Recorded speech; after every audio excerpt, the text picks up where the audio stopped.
Parfois, ceux qui rient le plus fort de vous sont ceux qui vous comprennent le moins. Dien connaissait bien ce sentiment alors qu'il se tenait dans le bureau de cet avocat, tenant une lettre qui lui promettait 2 $ et les coordonnées de nulle part. Ses collègues avaient déjà commencé les blagues avant même qu'il ne quitte le chantier de construction. Ses propres frères appelaient cela l'insulte finale d'un grand-père qui avait été banni par la famille des années auparavant. Mehdi était fatigué de vivre au jour le jour en ville. Il était fatigué d'être négligé et sous-estimé. Alors, il a fait quelque chose que personne n'attendait. Il a suivi ces nombres manuscrits dans les montagnes. Ce qu'il a trouvé là-bas était un village caché appelé Ranval qui n'apparaissait sur aucune carte. Un endroit où son grand-père, autrefois en disgrâce, avait tranquillement construit quelque chose d'extraordinaire, une communauté d'une valeur de 100 millions de dollars qui fonctionnait selon des principes que le monde moderne avait oubliés. Mais comment un paria a-t-il pu créer une telle richesse en secret? Avant de plonger plus profondément, dites-nous d'où vous nous écoutez. Et si cette histoire vous touche, assurez-vous d'être abonné, car demain, je vous ai réservé quelque chose de très spécial. Le soleil matinal projetait de longues ombres sur le chantier de construction alors que Dien ajustait son casque et tendait la main vers son thermos de thé au jasmin. À 52 ans, ses mains portaient les cales de 3 décennies passées à mélanger du béton et à poser les fondations des rêves des autres. Les jeunes travailleurs respectaient son rythme constant et sa sagesse tranquille, mais ils le plaignaient aussi. C'était l'homme qui prenait encore le bus pour aller travailler pendant qu'il conduisait des motos. Il mangeait des déjeuners faits maison enveloppés dans du papier journal pendant qu'ils commandaient des plats à emporter sur leur téléphone. Dien ne se souciait pas de leur pitié. Il avait appris il y a longtemps que le contentement venait de choses plus simples que ce que les autres pouvaient attendre. Son petit appartement dans le vieux quartier de Shanghai était propre et paisible. Son jardin sur le toit de l'immeuble produisait suffisamment de légumes pour ses modestes besoins. Ses livres, principalement de philosophie et d'histoire, tapissaient des étagères construites avec des chutes de chantier. Ce n'était pas une vie qui impressionnait qui que ce soit, mais c'était la sienne. La lettre était arrivée un mardi, livrée par un coursier qui semblait surpris de trouver un environnement aussi humble. L'adresse de l'expéditeur indiquait les bureaux de Wang & Associates, l'un des cabinets d'avocats les plus prestigieux de Shanghai. Dien avait fixé l'élégante enveloppe pendant une minute entière avant de l'ouvrir, se demandant quelle affaire de telle personne pouvait bien avoir avec lui. À l'intérieur, avec les documents juridiques formels, il trouva quelque chose qui lui coupa le souffle, une photographie si ancienne que ses bords avaient bruni avec le temps. Elle montrait un homme d'une trentaine d'années debout à côté d'une grille en fer ornée, des montagnes s'élevant derrière lui au loin. L'homme avait les yeux de Dien et la même douce inclinaison des épaules. Écrit au dos, à l'encre pâlie, figuraient les mots « Pour ma famille, quand elle comprendra ce qui compte vraiment ». Grand-père Shen Wei. Dien n'avait pas vu son grand-père depuis qu'il avait 12 ans. La famille ne parla de Shen Wei qu'à voix basse après ce terrible été, où des mots durs furent échangés et des portes claquèrent pour toujours. Son père avait traité Shen Wei de rêveur et de fou, un homme qui avait choisi l'orgueil plutôt que la responsabilité familiale. Ses oncles avaient été encore moins gentils, le dépeignant comme égoïste et têtu, quelqu'un qui abandonnait ses devoirs pour des fantaisies impossibles. Mais Dien se souvenait de choses différentes. Il se souvenait de mains douces lui apprenant à identifier les oiseaux par leur chant. Il se souvenait d'histoires racontées sous la lumière des étoiles sur des montagnes qui touchaient le ciel et des vallées où le temps s'écoulait différemment. Il se souvenait d'un homme qui écoutait plus qu'il ne parlait, et qui n'élevait jamais la voix même quand les autres lui criaient dessus. Les documents juridiques étaient assez clairs. Shen Wei était décédé 6 mois plus tôt dans une région montagneuse isolée, laissant derrière lui ce que les avocats qualifiaient prudemment d'actifs monétaires minimes et d'une propriété de valeur indéterminée. Les actifs monétaires s'avérèrent être exactement 2 $, 2 billets neufs soigneusement pliés dans une petite enveloppe. La propriété était décrite uniquement par un ensemble de coordonnées manuscrites et la note énigmatique, un endroit dont vous n'avez jamais entendu parler, mais qui connaît votre nom. Ce soir-là, Dien était assis dans son jardin sur le toit alors que les lumières de la ville commençaient à scintiller en dessous. La photographie reposait sur la petite table à côté de lui, à côté des billets de 2 $ et d'un morceau de papier de riz couvert de l'écriture soignée de son grand-père. Les coordonnées ne signifiaient rien pour lui, mais quelque chose dans les traits précis des chiffres suggérait qu'elles signifiaient tout pour l'homme qui les avait écrites. Son téléphone vibra avec un message de son frère, Ding Ming. « Tu as entendu parler de l'héritage du vieil homme. 2 $ entiers. Te voilà riche, petit frère. » L'émoji rire qui suivit piqua dit plus qu'il ne s'y attendait. Un autre message vint de sa sœur, des Ellie, au moins, il s'est souvenu que tu existais, plus que ce que nous avons eu. Di posa le téléphone sans répondre. Ses frères et sœurs avaient bâti des vies réussies à Pékin et à Guangzhou. Ming comme directeur de banque, Li comme avocate d'entreprise. Ils avaient depuis longtemps cessé de l'inviter aux réunions de famille, peut-être gênés par ses vêtements simples et ses mains calleuses. Leurs enfants ne le connaissaient que comme l'oncle qui envoyait des jouets faits main et cultivait ses propres légumes. Mais alors que Di étudiait les coordonnées sous la douce lueur de sa lampe de lecture, il sentit quelque chose se remuer qui était en dormance depuis des années. C'était le même sentiment qu'il avait eu enfant lorsque son grand-père lui racontait des histoires, le sentiment que le monde recelait des secrets juste au-delà de la vision ordinaire. Le lendemain matin, son contremaître, Chanlu, le remarqua en train d'étudier une carte pendant la pause déjeuner. « Tu prépares des vacances, vieux Di » demanda-t-il avec un sourire. « Tu vas enfin dépenser cette fortune. » Les autres travailleurs se rassemblèrent, avides de divertissement. Quand Di expliqua les coordonnées, les rires commencèrent doucement et s'amplifièrent. « 2 $ et une carte au trésor » cria le jeune Weifang. « Il y a peut-être de l'or enterré dans les montagnes. » « Plus probablement, il n'y a que des rochers et des crottes de chèvres » ajouta un autre. « Les vieux montagnards sont connus pour leurs idées folles. » Mais Di remarqua que Chanlu ne riait pas. L'homme plus âgé avait grandi à la campagne avant de venir en ville, et il étudia les coordonnées avec un intérêt sincère. « Ces chiffres, dit-il doucement, ils indiquent les montagnes de Wuling, une zone très reculée, principalement inhabitée. »« Exactement, dit Weir. Ton grand-père possédait probablement une grotte ou quelque chose comme ça. » Cet après-midi-là, Di prit une décision qui le surprit lui-même. Il demanda 2 semaines de congé sans solde et commença à se préparer pour un voyage dans les montagnes. Il emballa ses solides chaussures de randonnée, un sac de couchage et suffisamment de nourriture pour plusieurs jours. Ses voisins le regardèrent avec amusement charger ses quelques provisions dans un sac à dos usé. Madame Joe de l'appartement d'à accent grave côté secoua la tête avec sympathie. « Di, tu es un homme bon, mais courir après les contes de fées ne paiera pas ton loyer. » Son mari acquiesça sagement. Mieux vaut oublier les absurdités du vieil homme et se concentrer sur la vraie vie. Mais alors que Di se tenait dans son petit appartement ce dernier soir, entouré des simples possessions qui composaient son monde, il ne ressentait aucun doute quant à son choix. La photographie de son grand-père semblait le regarder depuis la table, et les coordonnées l'appelaient d'une voix qu'il ne pouvait ignorer. Il avait passé 30 ans à construire les rêves des autres. Peut-être était-il temps de découvrir quels rêves son grand-père avait construits pour lui. Le bus pour la région montagneuse partit à l'aube. Dien serait à bord, ne portant qu'un sac à dos, 2 $ et les coordonnées d'un endroit qui n'existait sur aucune carte officielle. Ses collègues se moqueraient de lui pendant des semaines. Ses frères et sœurs secouraient la tête devant sa folie, mais pour la première fois depuis des années, Dien se sentait vraiment vivant. Alors qu'il éteignait les lumières et s'installait dans son lit, la ville fredonnait sa berceuse familière devant sa fenêtre. Demain, il laisserait tout cela derrière lui et suivrait le dernier cadeau de son grand-père vers l'inconnu. Peu importait qu'il trouvât un trésor ou une étendue sauvage vide. Il rentrait enfin chez lui, dans un endroit où il n'était jamais allé.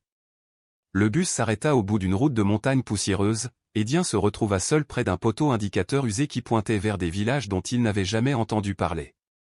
Le chauffeur le regarda avec inquiétude alors qu'il épaulait son sac à dos. « Vous êtes sûr de ça, mon ami ?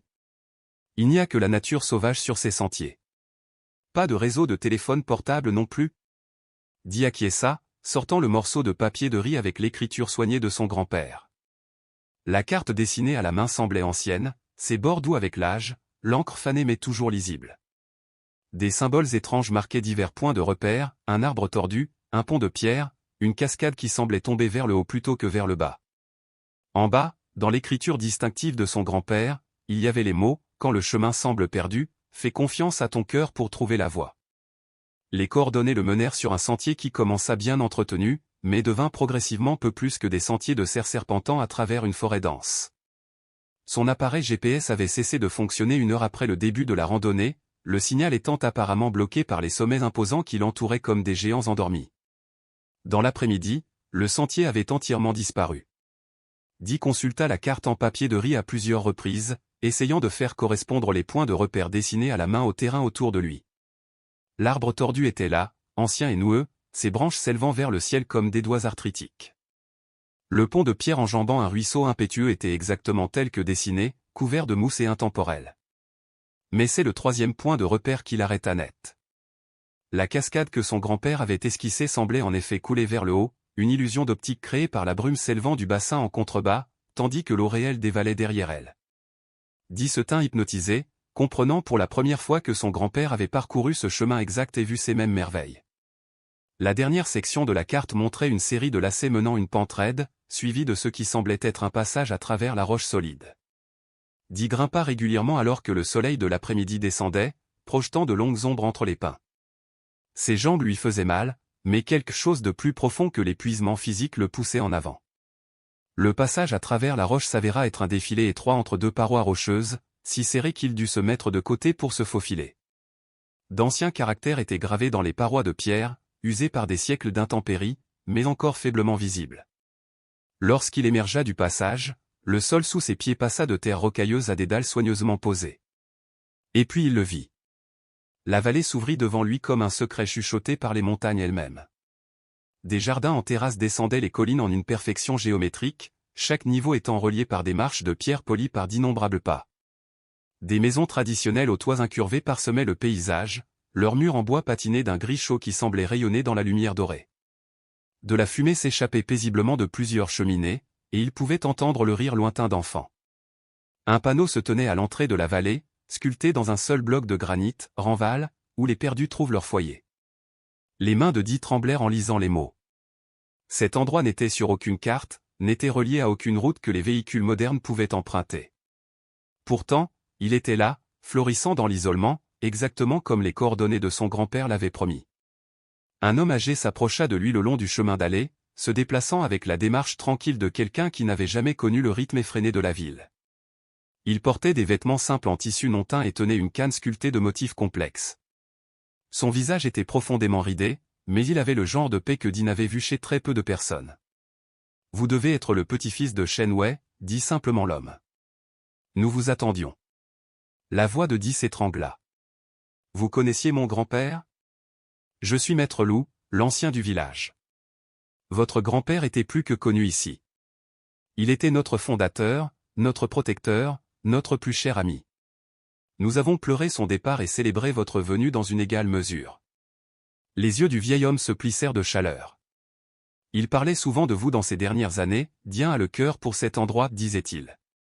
Quand le moment viendra, il comprendra ce que nous avons construit ici. Alors qu'il s'enfonçait dans le village, Dee eut l'impression de se déplacer dans un rêve. Des enfants jouaient à des jeux traditionnels dans de petites cours, tandis que leurs parents travaillaient dans des jardins dont ils pouvaient sentir les légumes depuis le chemin. Une vieille femme était assise à tisser du tissu sur un métier à tisser en bois, ses doigts se déplaçant avec un rythme exercé. Un forgeron travaillait le fer à sa forge, chaque coup de marteau résonnant clairement dans l'air de la montagne. Mais ce n'était pas seulement la scène intemporelle qui l'étonnait, c'était la qualité de tout ce qu'il voyait. Les maisons, bien que de style traditionnel, montraient des signes d'entretien soigné et de confort moderne. Des panneaux solaires étaient discrètement intégrés au toit. Une petite mais sophistiquée roue hydraulique tournait à côté d'un moulin qui semblait à la fois ancien et efficacement conçu. « Comment est-ce possible ?» demanda Dee alors qu'ils atteignaient le centre du village, où une magnifique cour entourait un étang alimenté par une source. « Comment un endroit comme celui-ci peut-il exister sans que personne ne le sache ?» Maître lui sourit. « Votre grand-père était un homme sage qui comprenait que certains trésors doivent être cachés pour être préservés. Venez, il y a beaucoup à voir. » Il conduisit Dee à une maison modeste au cœur du village, son architecture légèrement différente des autres, plus formelle avec des piliers sculptés et un petit jardin qui se sentait à la fois accueillant et révérencieux. À l'intérieur, les murs étaient tapissés de livres et de parchemins, et une grande table contenait des cartes, des documents et ce qui semblait être des registres financiers. « C'était la maison de votre grand-père, » expliqua Maître Le. « Elle est à vous maintenant, ainsi que tout ce qu'il a construit et protégé. » Là, sur la table, reposait un grand livre ouvert, ses pages remplies de l'écriture soignée de Shen Wei. Les chiffres que Dee vit lui coupèrent le souffle, compte, investissement, avoir, les montants totaux qu'il ne pouvait pas tout à fait comprendre. En haut de la première page, dans l'écriture distinctive de son grand-père, figuraient les mots « pour Ranval et pour le petit-fils qui gardera ce que j'ai rassemblé ». « Je ne comprends pas », dit Dee, s'enfonçant dans une chaise qui semblait faite pour la contemplation tranquille. Tout le monde disait qu'il était un échec, un rêveur qui avait abandonné ses responsabilités familiales. L'expression de Maître Lou devint triste. Votre grand-père a quitté sa famille non pas parce qu'il a cessé de les aimer, mais parce qu'il aimait quelque chose de plus, la vision d'un endroit où les gens pourraient vivre comme ils étaient censés vivre. Votre famille n'a vu qu'un homme s'éloignant du succès. Elle n'a jamais compris qu'il marchait vers quelque chose de plus grand. L'ancien se déplaça vers une fenêtre qui donnait sur les jardins en terrasse, où la dernière lumière du jour peignait tout dans des nuances d'or. Shen Wei a passé 40 ans à créer ce que vous voyez ici. Il a trouvé des orphelins et leur a donné des familles. Il a trouvé les brisés et les a aidés à guérir. Il a trouvé les perdus et leur a donné un but. Et il a fait tout cela en construisant quelque chose qui pourrait se maintenir longtemps après son départ. Di regarda autour de la pièce qui avait été le sanctuaire de son grand-père, la voyant avec de nouveaux yeux. Chaque livre, chaque document, chaque registre soigneusement conservé racontait l'histoire d'un homme qui avait construit non seulement un village, mais un mode de vie. Mais comment, chuchota Di. L'argent, les ressources, d'où tout cela venait-il? Maître Loup sourit et tapota le grand livre d'un doigt usé. Votre grand-père était beaucoup de choses que votre famille n'a jamais connues, un brillant investisseur, un planificateur méticuleux, un homme capable de voir des opportunités que d'autres manquaient. Il m'a dit un jour que la ville lui avait appris à gagner de l'argent, mais que les montagnes lui avaient appris quoi en faire. Alors que les premières étoiles apparaissaient dans le ciel clair de la montagne, Di commença à comprendre la véritable ampleur de son héritage. Il n'avait pas reçu seulement $2 et quelques coordonnées vides. Il avait reçu un héritage, une responsabilité et une place dans un monde qui fonctionnait selon des principes qu'il commençait tout juste à saisir. Cette nuit-là, Maître Loup présenta à Di un carnet relié en cuir, dont la couverture était polie par des décennies de manipulation. Le fermoir en laiton avait été illustré par d'innombrables ouvertures, et les pages intérieures portaient l'écriture de son grand-père à l'encre noire fanée. Shen Wei a demandé que cela vous soit remis à votre arrivée, dit doucement l'ancien. Il l'appelait sa confession et son testament. Seul dans la maison de son grand-père, sa maison maintenant, Di ouvrit le carnet à la lumière d'une lampe et commença à lire. La première entrée était datée de 43 ans plus tôt, j'ai fait mon choix, bien que cela me brise le cœur de les laisser derrière moi. Mes frères ne voient que mon échec à suivre leur chemin vers le succès, sans jamais comprendre que le succès lui-même peut être un piège. Ils veulent que je me marie pour des connexions, que je construise des entreprises qui ne servent que le profit, que je mesure ma valeur à ce que les autres pensent de mes possessions. Mais j'ai vu quelque chose de différent dans ces montagnes, une façon de vivre qui nourrit l'âme autant que le corps. Je la construirai, même si je dois la construire seul. Les entrées qui suivirent relatèrent une transformation remarquable. Shen Wei ne s'était pas enfui dans les montagnes en signe de défaite, mais était venu avec une vision et la patience de la voir se réaliser sur des décennies. Il avait identifié des opportunités d'investissement stratégiques que le monde des affaires commençait tout juste à reconnaître, des positions précoces dans des entreprises technologiques, des acquisitions immobilières prudentes, des partenariats avec des fabricants qui domineraient plus tard les marchés mondiaux. Mais le carnet révéla que chaque succès financier avait été au service de quelque chose de plus grand. L'argent n'était pas thésaurisé ou dépensé en luxe. Il retournait au village, finançant les infrastructures, l'éducation, les soins médicaux et, surtout, la création systématique d'une communauté autosuffisante. Une entrée datant de 15 ans lisait « J'ai trouvé 3 autres enfants aujourd'hui. » Des frères et sœurs abandonnés après la mort de leurs parents dans l'incendie de l'usine à Chongqing. La plus jeune a à peine 6 ans, mais ses yeux portent déjà trop de douleur. Je les ai amenés à Madame Chen, qui les aidera à guérir comme elle a aidé tant d'autres. C'est pourquoi nous construisons, non pas pour les bâtiments eux-mêmes, mais pour les vies qu'ils abritent. Une autre entrée, plus récente, affirmait « Le système d'énergie solaire est enfin terminé. Nous pouvons maintenant générer suffisamment d'énergie propre pour tout le village, avec un surplus à stocker pour les mois plus difficiles. La technologie moderne au service de la sagesse ancienne. C'est l'équilibre que j'ai toujours recherché. » Les registres financiers entrelacés dans le carnet racontaient une histoire qui étonna Di. Son grand-père avait bâti un portefeuille valant des dizaines de millions de dollars, mais l'avait dépensé aussi vite qu'il l'avait gagné, non pas pour son confort personnel, mais pour créer quelque chose d'inédit. Le village était équipé d'installations médicales modernes déguisées en bâtiments traditionnels, de ressources éducatives qui feraient l'envie des écoles urbaines, et d'infrastructures qui rendaient la communauté entièrement autosuffisante. Le lendemain matin, Maître Liu le présenta au conseil du village. Cette personne, dont les âges s'étendaient du très âgé Maître Shen à la jeune et surprenante maîtresse Wang, une femme d'une trentaine d'années, avait clairement fait leurs études dans les meilleures universités, mais avait choisi ce sanctuaire de montagne plutôt que des carrières urbaines. Votre grand-père a établi notre structure de gouvernance avec soin, expliqua Maître Le alors qu'ils étaient assis en cercle autour de la source centrale de la cour. Aucune personne ne détient l'autorité absolue, mais quelqu'un doit servir de lien entre le village et le monde extérieur, et de gardien de ses ressources. Ce rôle est vacant depuis le décès de Shen Wei. Le docteur Fun, le médecin du village, se pencha en avant. La question à laquelle nous devons répondre est de savoir si vous êtes prêt à accepter cette responsabilité. Vivre ici n'est pas comme visiter. Cela signifie faire partie de quelque chose de plus grand que vous-même. Maîtresse Wang étudia dit avec des yeux intelligents. Votre grand-père parlait souvent de votre caractère. Mais un caractère non éprouvé par la responsabilité n'est qu'un potentiel. Cette communauté dépend de la sagesse, pas seulement de la bonne volonté. Di sentit le poids de leur examen et sut que sa réponse allait façonner tout ce qui allait suivre.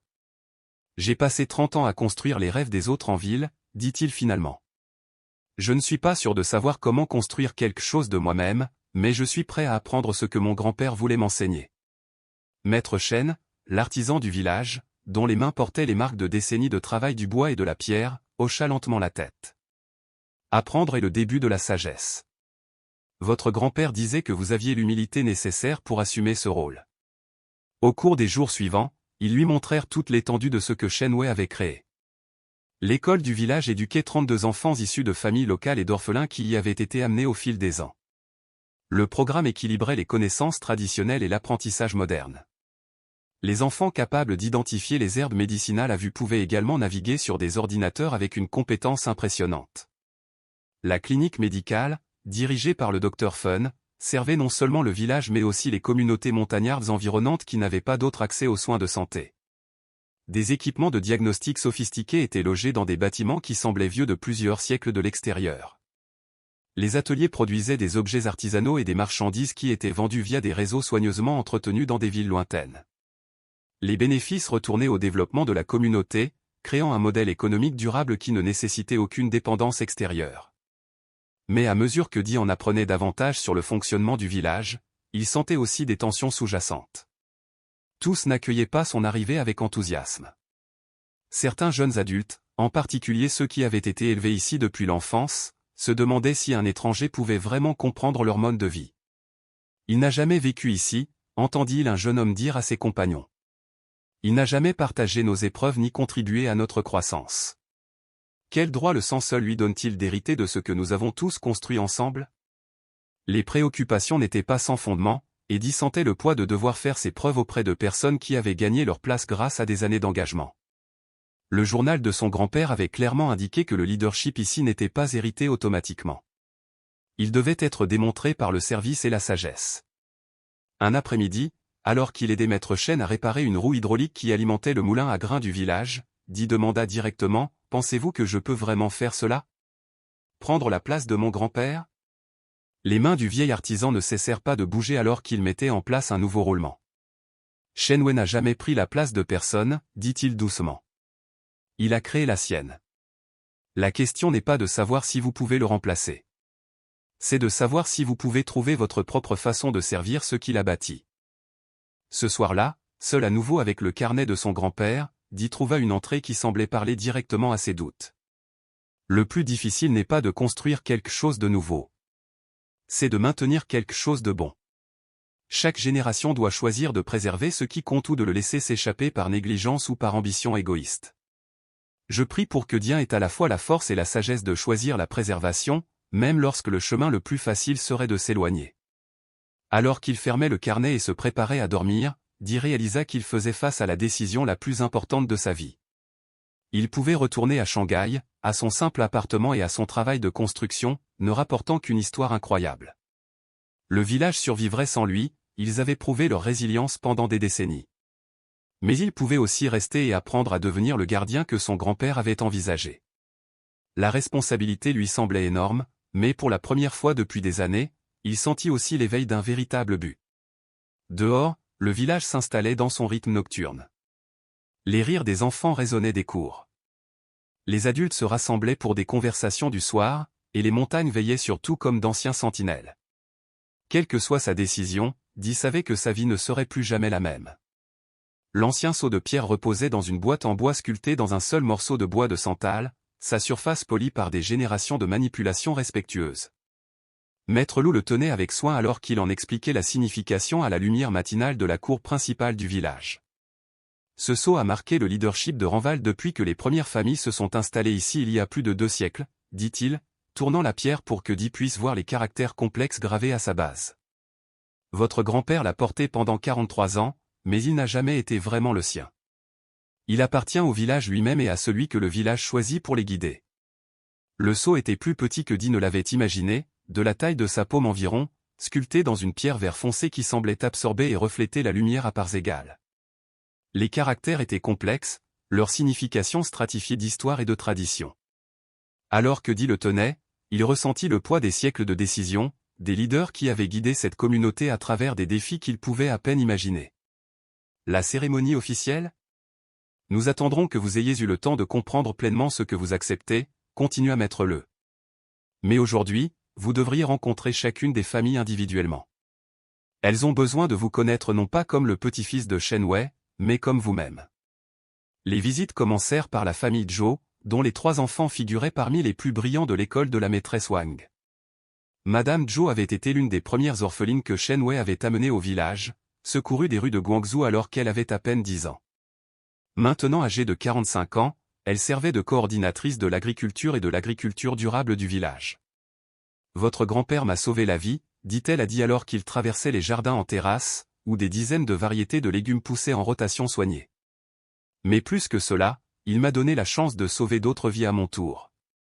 C'est de cela qu'il s'agit vraiment ici, briser le cycle de l'abandon et de la perte. Son mari, Zhou Ming, avait une histoire différente. Il était arrivé à Ranval jeune homme fuyant le chaos de l'effondrement économique dans sa province natale. Shen Wei aurait pu me renvoyer, dit-il. Je n'avais rien à offrir sinon des mains volontaires et un cœur reconnaissant. Au lieu de cela, il m'a appris que des mains volontaires et un cœur reconnaissant étaient exactement ce dont le village avait besoin. Leur fils aîné, Zhou Lei, avait 18 ans et faisait face au choix de rester à Ranval ou de partir à l'université à Pékin.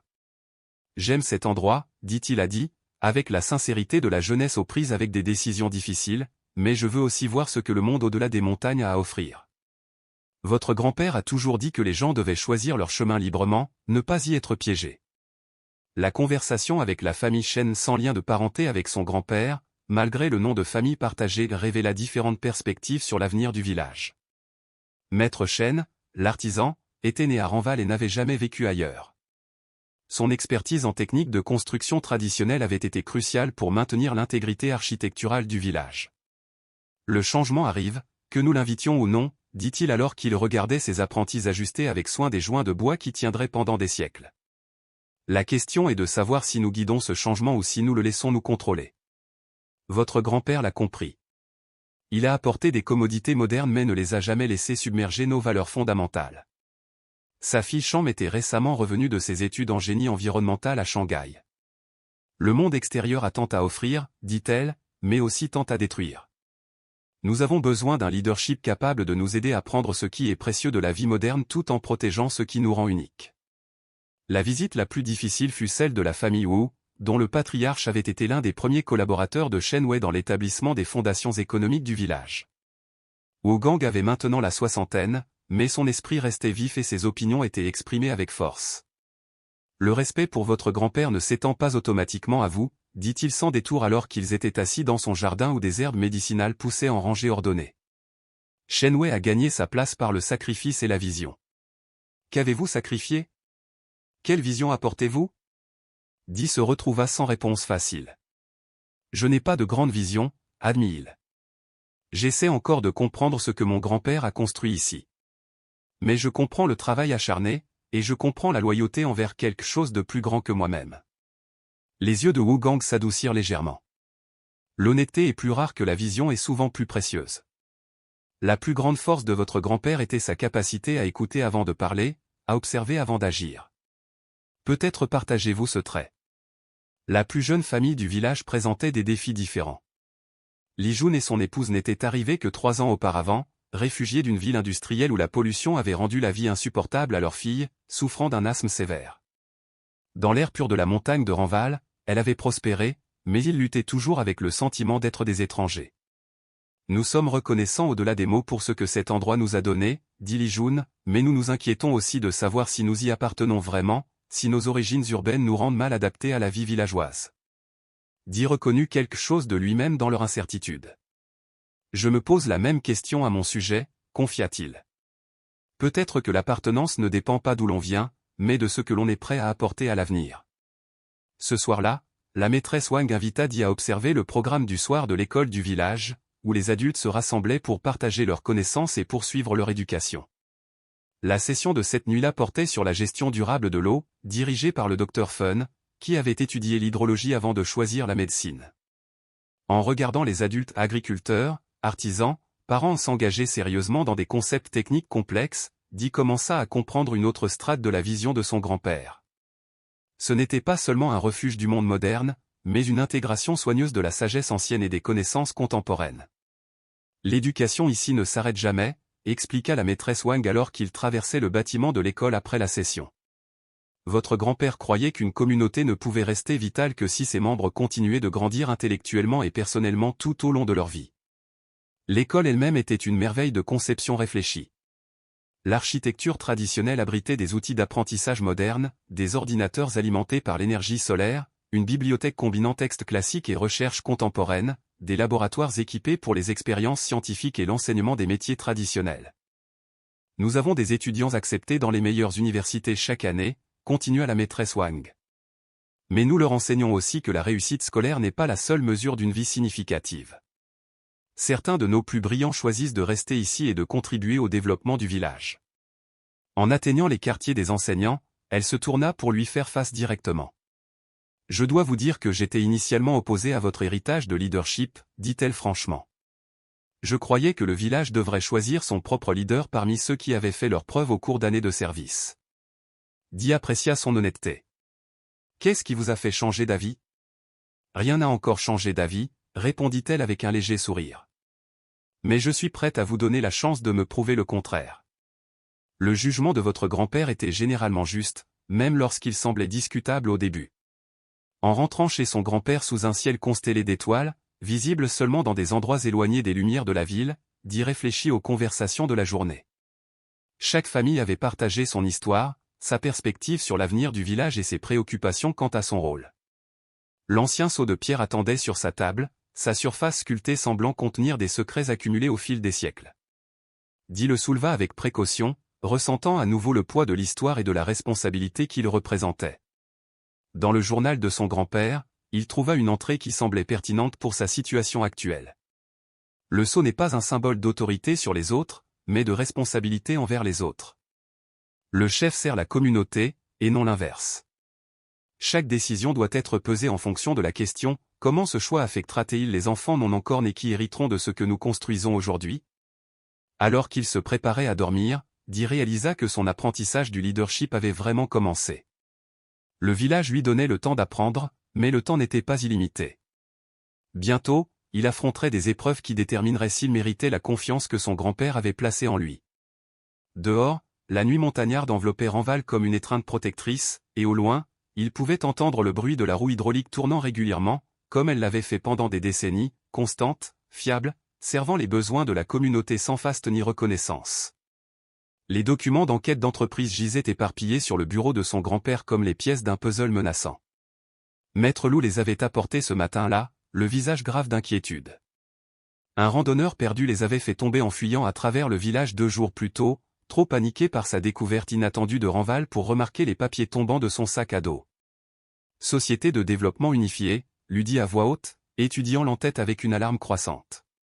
Les documents détaillaient une enquête exhaustive de la région montagneuse de Wuling, avec des évaluations géologiques, des études d'impact environnemental, et le plus troublant de tous, des plans d'acquisition de territoires montagneux non développés propices au développement de complexes de luxe. Les cartes incluses dans l'enquête montraient la vallée exacte où Ranval s'était caché pendant des générations, marquée de cercles rouges et d'annotations sur les sites de construction optimaux et la maximisation de la valeur scénique. Celui qui avait mené cette enquête était au courant de l'existence du village, même s'il n'avait pas encore pris contact direct. « Comment est-ce possible ?» demanda Di, étalant les cartes sur la table. « Je pensais que cet endroit était complètement caché. » L'expression de Maître Loup était troublée. Votre grand-père a toujours su que ce jour pourrait arriver. À mesure que l'économie chinoise se développe et que les gens cherchent à échapper à la vie urbaine, les régions montagneuses reculées deviennent de plus en plus attrayantes pour les promoteurs. Il s'était préparé à cette possibilité, mais espérait que cela ne se produirait pas de son vivant. Le docteur Fan les rejoignit, ayant été appelé de la clinique médicale. Elle étudia les documents avec l'esprit analytique qui l'avait bien servi tant en médecine qu'en planification villageoise. Ces enquêtes sont très récentes, observatées et très approfondies. Elles ont identifié non seulement notre emplacement, mais aussi nos ressources, les gisements minéraux, les sources d'eau, et même les voies d'accès optimales pour les équipements de construction. Les implications étaient stupéfiantes. Si la société de développement unifiée allait de l'avant avec ses plans, Renval serait complètement détruit. Les jardins en terrasse seraient rasés pour des pistes de ski.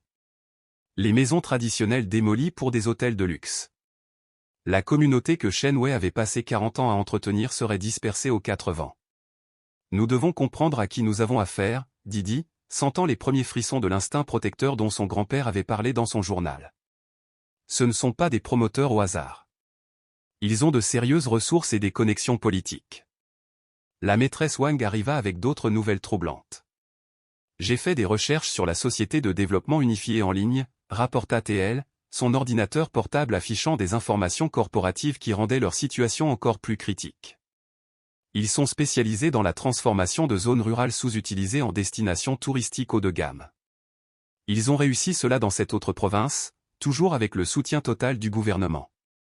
Le bilan de l'entreprise était impressionnant du point de vue commercial, et effrayant du point de vue humain. Village après village avait été déplacé, ses habitants indemnisés par des paiements symboliques et relogés dans des immeubles d'appartements urbains loin de leurs foyers ancestraux. D'anciennes communautés qui existaient depuis des siècles étaient effacées en quelques mois, remplacées par des environnements artificiels conçus pour offrir aux touristes fortunés un aperçu aseptisé de la vie rurale authentique. Mais nous avons sûrement des protections juridiques, suggéra Maître Chen. Cette terre a été occupée sans interruption pendant plus de 200 ans. Nous avons de la documentation, des archives historiques, des droits établis. Maître Le secoua tristement la tête. Les droits légaux n'ont de sens que s'ils sont appliqués par ceux qui sont au pouvoir. Si la société de développement unifiée a le soutien du gouvernement, nos revendications historiques deviennent sans objet. Di passa le reste de cette journée à examiner plus attentivement les dossiers financiers de son grand-père, cherchant des actifs ou des relations qui pourraient les aider à résister à la menace corporative. Ce qu'il trouva fut à la fois encourageant et intimidant. Shen Wei s'était en effet préparé à cette possibilité. Cachés dans la structure financière du village se trouvaient des investissements dans des entreprises, des partenariats avec des individus influents, et des relations soigneusement entretenues avec des fonctionnaires qui comprenaient la valeur de la préservation des communautés traditionnelles. Mais beaucoup de ces relations avaient été personnelles, basées sur des décennies de confiance et de respect mutuel. Reste à savoir si elles se transféreraient aux successeurs de Shen Wei. Votre grand-père a toujours dit que la meilleure défense était la préparation associée à la sagesse, expliqua Maître Le alors qu'il traversait le village ce soir-là. Il nous a appris à être assez forts pour résister à la pression, mais assez sages pour savoir quand la résistance seule ne suffit pas. La réponse du village à la nouvelle de la menace révéla les liens profonds qui unissaient la communauté.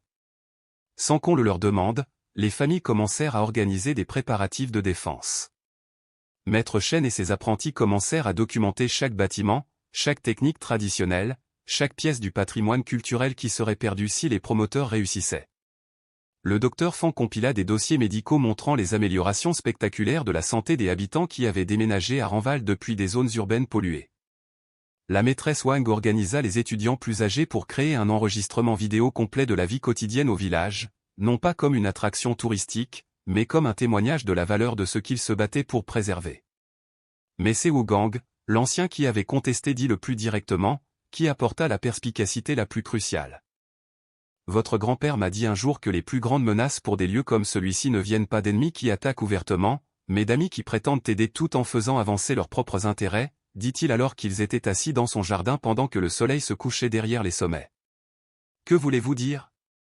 La société de développement unifiée ne viendra pas ici en conquérante.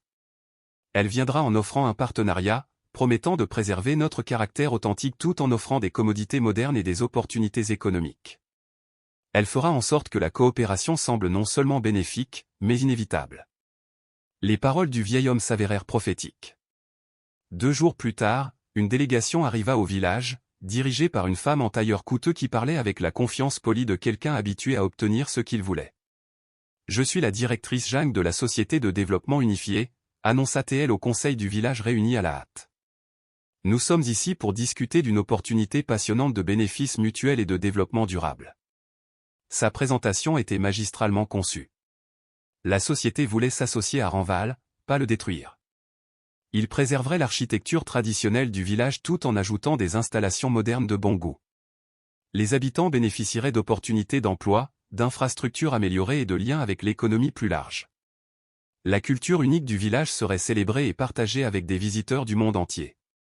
Pensez Y comme à une préservation culturelle par le tourisme durable, expliqua la directrice Zhang, ces cartes et graphiques rendant leur vision à la fois raisonnable et inévitable. Au lieu de rester isolés et vulnérables, Renval deviendrait un modèle de la façon dont les communautés traditionnelles peuvent prospérer dans le monde moderne. La présentation se conclut par des projections financières réellement impressionnantes.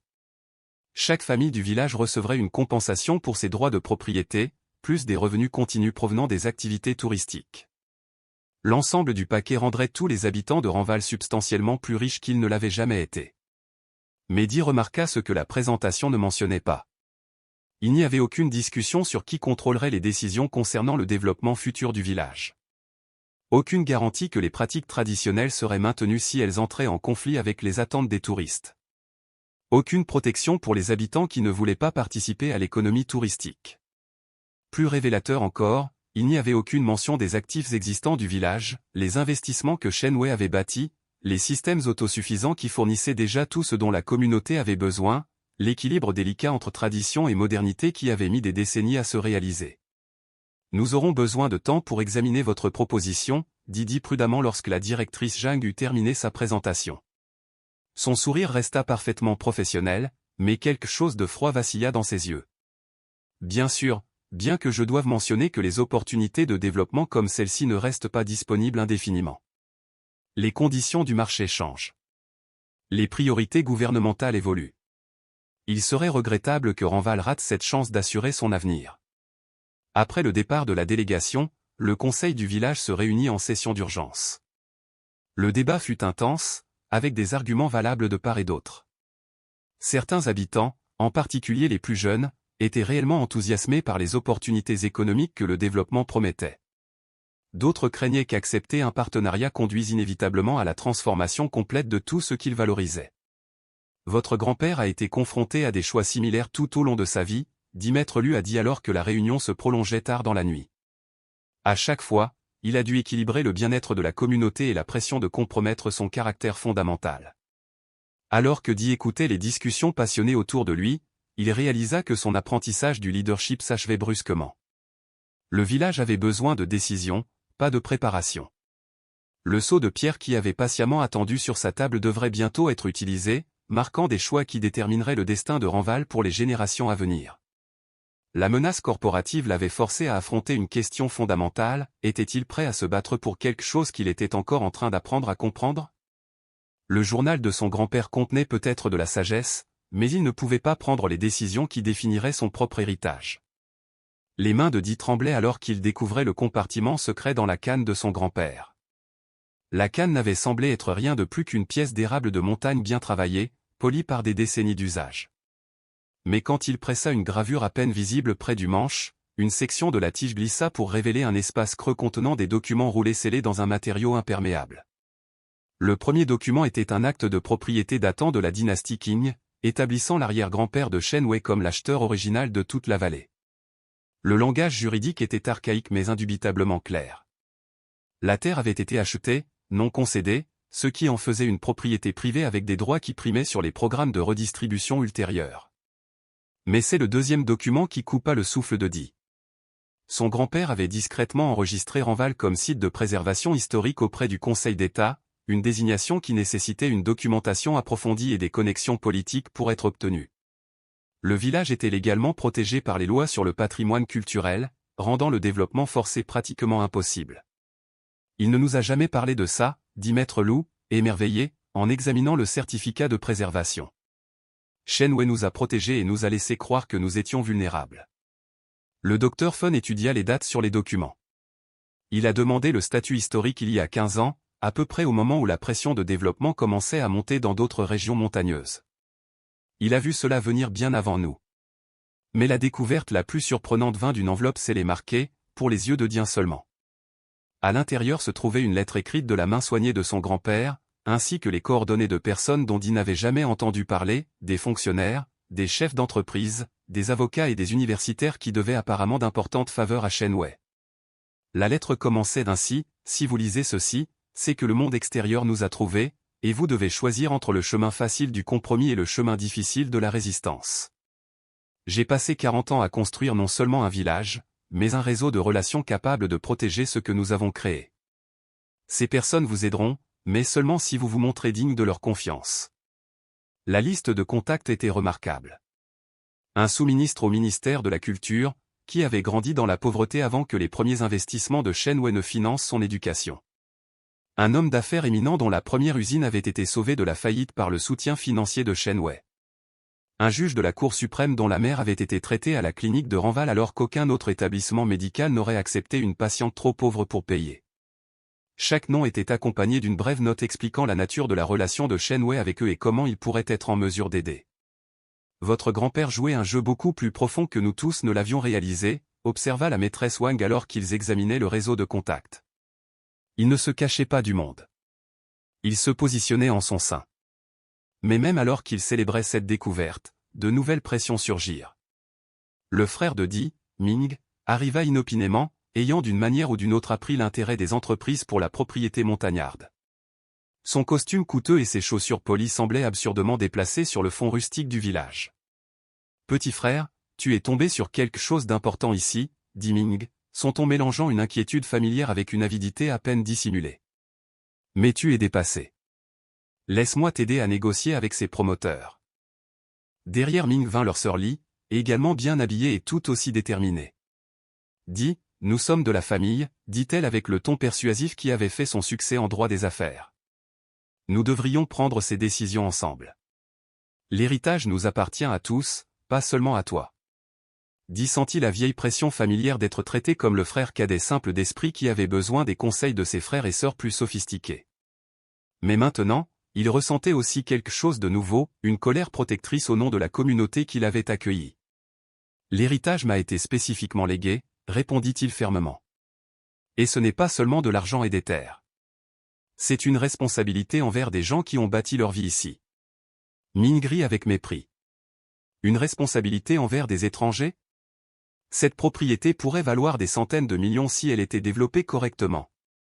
Tu pourrais mettre toute la famille à l'abri pour la vie, et ces villageois pourraient déménager quelque part de plus approprié. »« Plus approprié pour qui ?» demanda Di, sa voix ayant un ton que ses frères et sœurs n'avaient jamais entendu auparavant. La confrontation s'intensifia lorsqu'elle y produisit des documents juridiques qu'elle avait préparés. « Nous contestons le testament, » annonça-t-elle. Grand-père souffrait clairement d'une détérioration mentale lorsqu'il l'a écrit. Aucune personne rationnelle ne laisserait des actifs aussi précieux à quelqu'un sans expérience commerciale tout en excluant ses autres petits-enfants. La menace juridique provoqua des vagues d'anxiété dans le village. Si le testament était contesté avec succès, tout ce que Shenwei avait construit pourrait être démantelé par des gens qui ne voyaient que des opportunités financières là où il avait créé quelque chose de précieux et irremplaçable.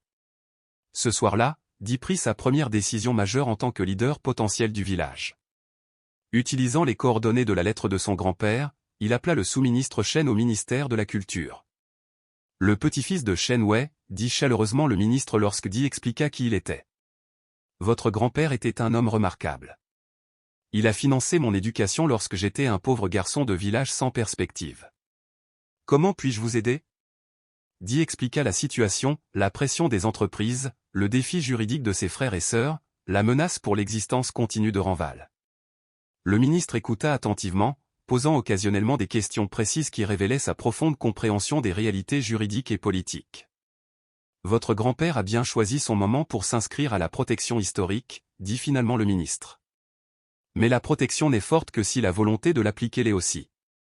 Vous devrez démontrer que Renval mérite d'être préservé, non pas seulement comme une curiosité historique, mais comme un exemple vivant de développement communautaire durable. » L'appel suivant fut passé à la juge Wang de la Cour suprême, dont la mère avait été sauvée par le prédécesseur du docteur Fan à la clinique du village. Son conseil fut plus direct: documentez tout, chaque tradition, chaque innovation, chaque vie qui a été améliorée par la vision de votre grand-père. Rendez impossible à quiconque de prétendre que le démantèlement du village sert le bien commun. Mais c'est l'appel à l'homme d'affaires Liu Gang qui apporta l'aide la plus pratique. Liu avait fondé son empire industriel avec un capital emprunté à Shenwei 30 ans plus tôt, lorsque les banques établies l'avaient écarté comme un risque non bancable. « Je dois tout à votre grand-père », dit Liu sans détour. « Et j'ai des ressources qui pourraient être utiles dans votre situation. La société de développement unifiée est puissante, mais elle n'est pas invulnérable. Donnez-moi quelques jours pour étudier leur structure financière et leurs connexions politiques. » Pendant que Di s'efforçait de bâtir un soutien externe, le village lui-même se transformait. La menace avait galvanisé les habitants d'une manière que des décennies d'existence paisible n'avaient pas fait. Maître Shen organisa des équipes pour créer une documentation détaillée de chaque technique de construction traditionnelle utilisée dans la construction du village. Le Dr Fun compila des statistiques complètes sur la santé montrant les améliorations spectaculaires de la santé des habitants qui avaient déménagé à Renval depuis des zones urbaines polluées. Les étudiants de la maîtresse Wang créèrent des présentations multimédia démontrant comment le village avait réussi à intégrer la sagesse traditionnelle à la technologie moderne, atteignant des objectifs de durabilité que les urbanistes ne pouvaient que rêver d'atteindre. Mais le témoignage le plus puissant vint des habitants eux-mêmes. Wu Gang, malgré son scepticisme initial quant au leadership de Di, devint un ardent défenseur de la résistance. « J'ai déjà vécu la destruction d'une communauté traditionnelle », dit-il à quiconque voulait l'écouter. J'ai vu le village de mon enfance disparaître sous le béton et l'acier, ses habitants dispersés comme des feuilles au vent. Je ne regarderai pas cela se reproduire. Ces mots résonnèrent particulièrement auprès des jeunes adultes du village, dont beaucoup étaient arrivés à Renval en tant que réfugiés exactement du type de développement que la société de développement unifié proposait. Jolai, le jeune homme de 18 ans qui avait envisagé l'université à Pékin, prit une décision qui surprit tout le monde. « Je reste », annonça-t-il à ses parents. Le monde extérieur sera toujours là, mais des endroits comme celui-ci disparaissent à jamais une fois qu'ils sont partis. La maîtresse Wang, qui avait initialement remis en question si Di méritait d'hériter la direction du village, se trouva impressionnée par sa réaction à la crise. Contrairement à son grand-père, qui avait bâti la communauté par une accumulation patiente de ressources sur des décennies, Di était forcé de la défendre par une confrontation directe avec des intérêts puissants. « Votre grand-père avait le luxe du temps », lui dit-elle alors qu'il traversait le village un soir. « Vous devez apprendre en mode de crise, mais ce n'est peut-être pas entièrement un désavantage.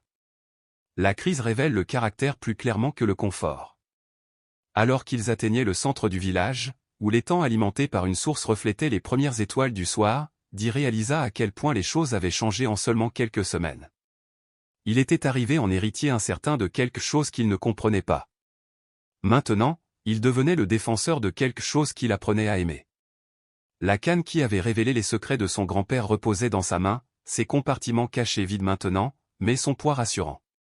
Shenwei s'était préparé à cette bataille, mais il ne pouvait pas la mener. Cette responsabilité appartenait à la génération suivante. Au loin, les montagnes se tenaient comme elles l'avaient fait pendant des millénaires, indifférentes aux luttes humaines, mais d'une manière ou d'une autre protectrices de la vallée qu'elles entouraient. Demain apporterait de nouveaux défis, de nouvelles décisions, de nouvelles preuves de savoir si Di avait vraiment hérité de la sagesse de son grand-père avec ses biens. Mais ce soir, pour la première fois depuis qu'il avait reçu cette lettre à Shanghai, Di se sentit prêt pour tout ce qui allait suivre. La clé secrète du coffre-fort bancaire était plus petite que Di ne l'avait imaginé. Une pièce de métal particulière en forme d'ancienne pièce chinoise, avec un trou carré en son centre. Il l'avait trouvée dans le compartiment le plus profond de la canne de son grand-père, enveloppé dans de la soie et accompagné de coordonnées qui menaient non pas à un autre endroit de la montagne, mais à une adresse à Hong Kong. Maître Le examina la clé avec la révérence qu'il aurait pu montrer à une relique sacrée. « Votre grand-père a fait plusieurs voyages à Hong Kong au fil des ans, » dit-il pensivement. « Toujours seul, toujours secret quant à ses affaires là-bas. Nous supposions qu'il gérait des investissements, mais c'était peut-être plus que cela. » Le voyage à Hong Kong semblait surréaliste après des semaines passées dans l'atmosphère intemporelle de Renval. Di n'avait pas été dans une grande ville depuis qu'il avait quitté Shanghai, et l'assaut du bruit, des foules et de l'énergie commerciale incessante lui semblait presque accablant. Mais l'adresse sur la note de son grand-père le mena à l'une des institutions bancaires privées les plus prestigieuses du monde. « Monsieur Shen Dian », dit le directeur de la banque, avec le genre de déférence habituellement réservé aux chefs d'État. « Nous vous attendions depuis que nous avons appris le décès de votre grand-père. Veuillez me suivre au niveau des coffres. L'ascenseur descendit beaucoup plus profondément que Dee ne l'avait cru possible, s'ouvrant finalement sur un couloir bordé de portes métalliques qui ressemblaient à quelque chose tiré d'un film de science-fiction. Le directeur le conduisit au coffre 847, où la clé particulière s'inséra parfaitement dans un mécanisme qui semblait mêler l'artisanat ancien à la technologie de sécurité moderne. À l'intérieur du coffre se trouvaient des documents qui redéfiniraient tout ce que Dee pensait comprendre de son grand-père, de sa famille et de la véritable portée de son héritage. La première révélation vint d'un portefeuille de dossiers d'investissement montrant des actifs d'une valeur non pas de millions, mais de centaines de millions de dollars. Shen Wei avait été l'un des premiers investisseurs dans des entreprises devenues des géants mondiaux, des entreprises technologiques, des corporations manufacturières, des sociétés pharmaceutiques dont les médicaments avaient transformé la médecine. Son timing avait été non seulement chanceux, mais prémonitoire, comme s'il avait possédé une capacité presque surnaturelle à identifier les succès futurs. Mais c'est la deuxième série de documents qui fit trembler les mains de Dee en les lisant. Des relevés de droits miniers, des évaluations géologiques et des revendications légales établissant que la vallée contenant Renval se trouvait au-dessus de gisements de terres rares d'une valeur potentielle de milliards de dollars. Son grand-père avait connaissance de ces gisements depuis des décennies, mais ne les avait jamais exploités, choisissant plutôt de préserver la terre pour la communauté qu'il construisait. La troisième découverte fut la plus choquante de toutes. Une enquête détaillée sur la société de développement unifié révéla que l'un de ses principaux investisseurs et membre du conseil d'administration était Dee Wei-ming, son oncle, le jeune frère de son père, l'homme qui avait été le plus virulent à condamner l'abandon des responsabilités familiales par Shen Wei. Cette enquête, menée par des détectives privés sur plusieurs années, brossait un tableau de trahison systématique. L'oncle Ming avait appris la richesse minérale de la vallée par des contacts d'entreprises et avait orchestré l'intérêt de la société de développement pour la région. Il savait depuis le début que son neveu Dee était sur le point d'hériter de la terre et avait calculé que la pression des membres de la famille et des promoteurs externes forcerait une vente qui le rendrait énormément riche. Mais la révélation la plus dévastatrice vint d'un dernier dossier marqué « Historique familial confidentiel ». À l'intérieur se trouvaient des documents montrant que le rejet de Shen Wei par la famille n'avait pas été fondé sur une déception concernant ses choix de vie, mais sur des mensonges soigneusement orchestrés par l'oncle Ming. Shen Wei n'avait pas abandonné sa famille, il avait été systématiquement aliéné d'elle par un frère qui jalousait son succès et convoitait ses biens. Le père de Dee était mort en croyant la description de Shen Wei comme égoïste et irresponsable par son propre frère. Ses frères et sœurs avaient grandi en entendant les mêmes mensonges, sans jamais savoir que leur grand-père avait tenté à plusieurs reprises de renouer avec la famille, pour être repoussé sur la base de fausses informations. Le directeur de la banque attendit patiemment que Dee absorbe ces révélations. « Votre grand-père a laissé des instructions spécifiques, dit-il finalement.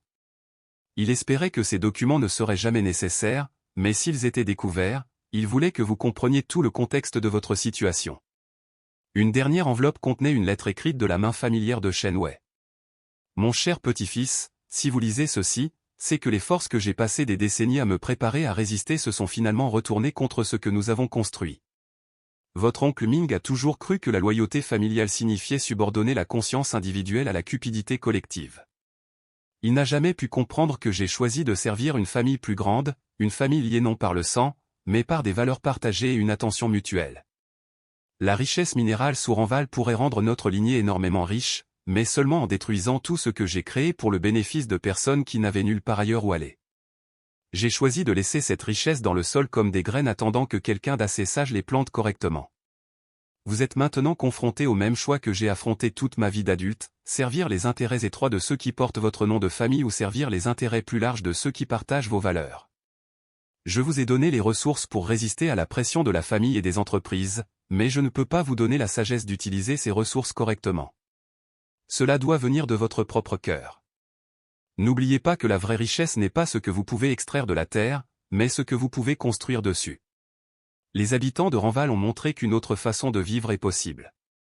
Que cette façon de vivre survive dépend des choix que vous devez faire seul. Votre grand-père, qui vous aimait même lorsque d'autres vous ont convaincu qu'il vous avait oublié. Le vol de retour vers le continent se déroula dans un flou d'émotions que Dee n'avait jamais ressenti auparavant. La colère envers l'oncle qui avait empoisonné ses relations familiales pendant des décennies. La douleur pour le grand-père qu'il n'avait jamais vraiment connu, et une détermination croissante à protéger ce que Shen Wei avait construit, quel qu'en soit le coût pour lui-même ou ses relations avec ses parents de sang. Mais c'était plus qu'une révélation émotionnelle qui transforma la compréhension de Di de sa situation. Les ressources financières désormais à sa disposition faisaient de lui l'un des individus les plus riches de Chine, avec des actifs qui éclipsaient tout ce que la société de développement unifiée pouvait apporter. Plus important encore, la documentation sur les droits miniers lui donnait une position légale qu'aucune pression corporative ou gouvernementale ne pouvait outrepasser. Il n'était plus le pauvre ouvrier du bâtiment implorant la reconnaissance de frères et sœurs plus prospères. Il était le gardien de ressources qui pouvait remodeler l'économie régionale, le protecteur d'une communauté qui représentait une alternative au modèle de développement destructeur qui dévastait la Chine rurale. La question n'était plus de savoir s'il pouvait résister aux forces déployées contre Renval, mais comment il choisirait d'utiliser le pouvoir que son grand-père avait soigneusement accumulé et préservé pour ce moment. Alors que son train serpentait à travers les montagnes vers la vallée cachée, Di réfléchit à la transformation complète de sa compréhension. Il était venu réclamer un héritage de $2 et se retrouva responsable d'actifs valant des centaines de millions. Il s'attendait à trouver une étendue sauvage vide et découvrit une communauté florissante. Il se croyait abandonné par sa famille et apprit qu'il avait été protégé par un grand-père dont l'amour avait transcendé des décennies de séparation forcée. Plus important encore, il s'était cru indigne de la responsabilité qui lui incombait, pour découvrir que son grand-père l'avait choisi non pas malgré ses humbles origines, mais à cause d'elle. Shen Wei avait besoin d'un héritier qui comprenait la valeur des choses simples, qui pouvait résister à la corruption que la richesse apportait souvent, qui choisirait la préservation plutôt que le profit au moment de la décision. Ce moment était arrivé, et Di comprit enfin qu'il était prêt. Le réseau de radiocommunication s'anima à l'aube, reliant Renval à des alliés dispersés dans 3 provinces. Di n'avait jamais imaginé que le simple village de montagne de son grand-père contenait des équipements de communication sophistiqués cachés dans des bâtiments d'apparence traditionnelle. Maître Le utilisait la console principale avec une expertise exercée, ses mains burinées se déplaçant avec assurance sur des commandes modernes dissimulées derrière des panneaux de bois sculptés. Le réseau que votre grand-père a bâti s'étend plus loin que vous ne l'imaginez, expliqua Maître Le alors que des réponses crépitaient dans des haut-parleurs dissimulés dans les murs.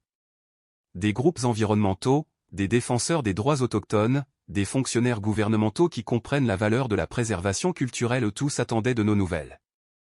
La première réponse vint du professeur Zhang de l'université de Pékin, dont la carrière universitaire avait été lancée par des recherches menées dans le laboratoire vivant de développement durable de Renval. La documentation que vous avez fournie est extraordinaire, rapporta sa voix par la radio. Je présente votre dossier au Congrès national du peuple cet après-midi, avec le soutien du comité de développement rural. Le docteur Li de l'Académie chinoise des sciences confirma ce que Di avait découvert à Hong Kong. Les études minières sont exactes. Ces gisements représentent certaines des concentrations de terres rares les plus riches jamais documentées. Mais la gestion environnementale de votre grand-père a préservé tout l'écosystème qui serait détruit par les opérations minières. Mais c'est l'appel de l'homme d'affaires Liu Gang qui fournit l'information la plus immédiatement utile. Liu avait lancé son empire industriel avec un capital emprunté à Shen Wei 30 ans plus tôt, lorsque les banques établies l'avaient écarté comme un risque non bancable. Je dois tout à votre grand-père, dit Liu sans détour. Et j'ai des ressources qui pourraient être utiles dans votre situation. La société de développement unifiée est puissante, mais elle n'est pas invulnérable. Donnez-moi quelques jours pour étudier leur structure financière et leurs connexions politiques. Au fil de la journée, la radio apporta des nouvelles qui transformèrent leur compréhension de la situation générale. La société de développement avait exercé des pressions sur les fonctionnaires locaux, mais ces fonctionnaires faisaient maintenant face à des contre-pressions de Pékin alors que la nouvelle de l'importance historique de Renval se répandait à travers les réseaux universitaires et de préservation culturelle. La maîtresse Wang coordonnait les propres préparatifs du village avec une précision militaire. Chaque résident avait un rôle à jouer dans la documentation de la valeur et de l'unicité de leur communauté. Les enfants, initialement effrayés par les tensions adultes qui les entouraient, étaient devenus des participants enthousiastes à la création de témoignages vidéo sur leur éducation et leurs espoirs pour l'avenir. Nous ne nous battons pas seulement pour nous-mêmes, expliqua Jolet, dont la décision d'abandonner l'université pour la vie villageoise avait inspiré plusieurs autres jeunes à faire des choix similaires. Nous nous battons pour le droit de communautés comme les nôtres d'exister dans un monde qui veut tout aplanir en marge de profit. Le Dr Fun travailla sans relâche pour compiler des preuves médicales montrant comment l'environnement et le mode de vie de Renval avaient inversé des problèmes de santé chroniques créés par la vie urbaine. Ces données brossaient un tableau convaincant d'une communauté qui non seulement préservait les modes de vie traditionnels, mais guérissait activement les personnes endommagées par la société industrielle moderne.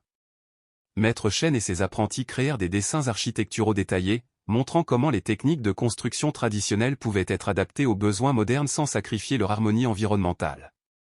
Leur travail démontrait que Renval représentait non pas un repli face au progrès, mais une avancée vers un développement durable que d'autres communautés pouvaient imiter. Mais même si le soutien extérieur s'amplifiait, les tensions internes demeuraient. Tous les villageois n'approuvaient pas la confrontation directe avec les promoteurs. Certaines familles, en particulier celles avec de jeunes enfants, craignaient que la résistance n'attire une attention indésirable et un examen gouvernemental qui pourrait finalement s'avérer plus destructeur que la coopération. « Et si nous nous trompons ?» demanda Madame Lee lors d'une réunion du conseil du village particulièrement animée. « Et si les combattre ne faisaient que les rendre plus déterminés à nous détruire ? Peut-être devrions-nous au moins envisager leur proposition de partenariat. » La maîtresse Wang, devenue l'une des plus ferventes partisanes de Di, répondit avec la passion de quelqu'un qui avait déjà vu des communautés traditionnelles détruites. Le partenariat avec les promoteurs, c'est comme un partenariat entre des moutons et des loups.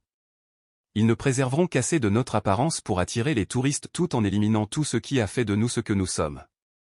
Le débat continua tard dans la nuit, avec des préoccupations valides soulevées de toutes parts.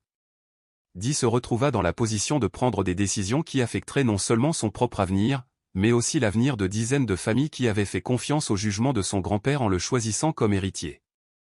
Ce fut la maîtresse Wang qui apporta la perspective qui aida à résoudre la discussion. « Votre grand-père a passé 40 ans à construire quelque chose d'inédit, dit-elle aux villageois rassemblés.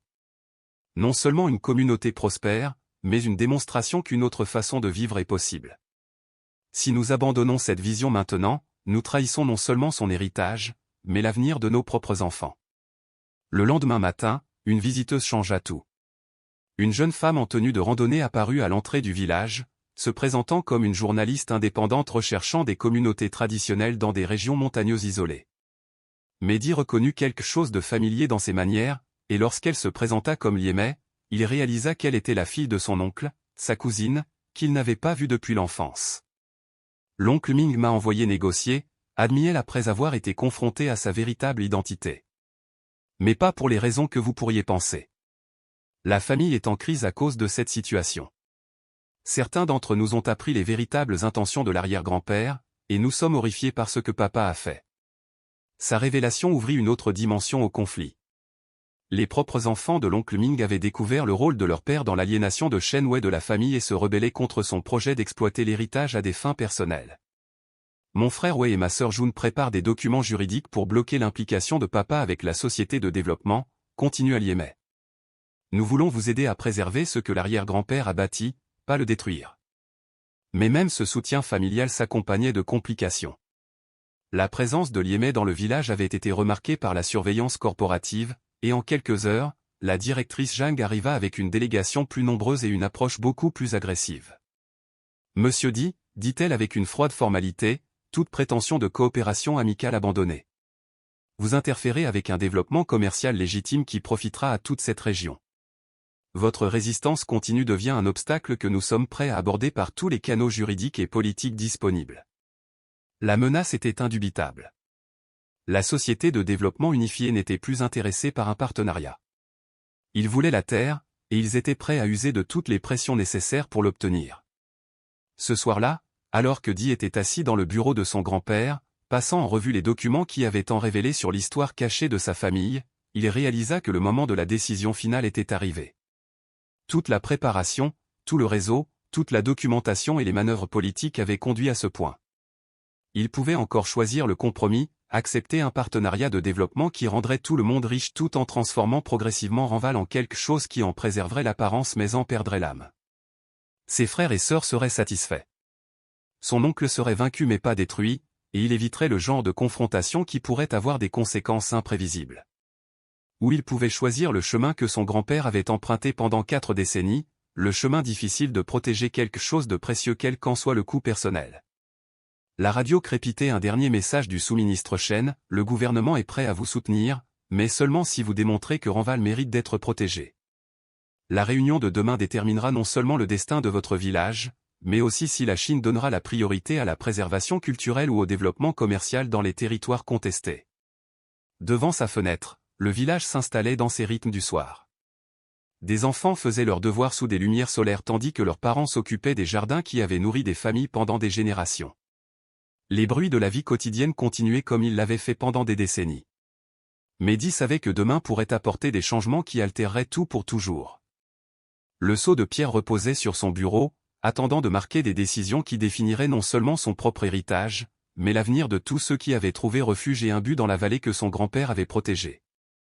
Pour la première fois depuis qu'il avait reçu cette lettre à Shanghai, Di sentit tout le poids de ce qu'il avait hérité.